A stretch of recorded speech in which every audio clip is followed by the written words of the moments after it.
Nathalie Renaud est une femme comblée. Depuis plus de 10 ans, elle s'invite dans le petit écran des téléspectateurs de M6 avec le 12h45 et le 19h45 le week-end.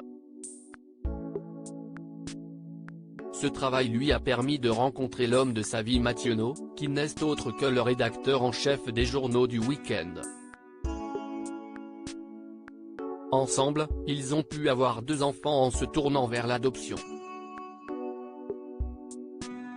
Un parcours sur lequel la belle brune de 51 ans s'est déjà confiée.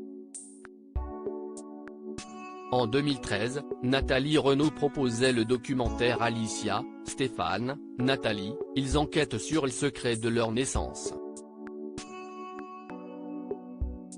Un sujet sur l'adoption que la présentatrice connaît parfaitement bien puisqu'elle a elle-même adopté 2 enfants en Colombie, Manuel, en 2003, à Montería et Juan, en 2009, à Bogota. Ce sont d'ailleurs les prénoms qu'il portait et que nous trouvions très beaux, précisait-elle à Télévision Mag. Si son mari et elle se sont tournés vers ce parcours, si est-il parce qu'ils ne pouvaient pas avoir d'enfants biologiques. Il était prêt avant moi. Puis, un jour, j'ai lu un témoignage dans la presse écrite où une journaliste racontait son parcours. Ça a été le déclic. J'ai alors compris que je devais aller vers cela en devinant que ce choix aboutirait à quelque chose de concret et d'heureux. Et, en effet, 2 enfants sont arrivés dans notre foyer, a-t-elle poursuivi. Ces rencontres émouvantes avec ses fils comme tous les couples qui se sont tournés vers l'adoption, ils ont dû gérer la TNT. Si elle reconnaît que cela peut être douloureux, Nathalie Renaud a préféré ne pas voir cette situation comme un combat car sa nature est plutôt d'essayer de vivre les choses le plus joyeusement possible. Son rêve s'est finalement réalisé et toute sa vie, elle se souviendra de sa rencontre avec ses fils. Pour le premier, alors âgé de 8 mois, il y avait plein de monde.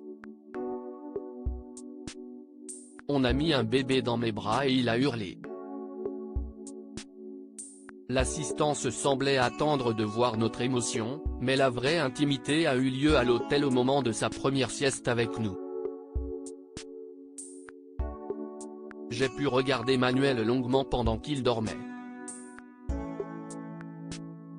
C'était très fort, a-t-elle révélé.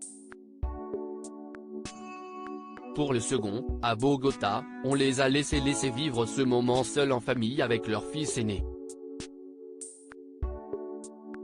Un instant très intense durant lequel Manuel était très ému. Depuis, les enfants ont grandi et sont au courant que Nathalie Renaud et Mathieu ne sont pas leurs parents biologiques. La seule crainte que l'on peut avoir, comme le montre bien le film, est de savoir jusqu'à quel point une telle quête peut empêcher un enfant ou un adulte d'avancer et d'être heureux. Moi, maman, comme toutes les mamans, j'ai envie d'un enfant apaisé, a conclu la mère de famille.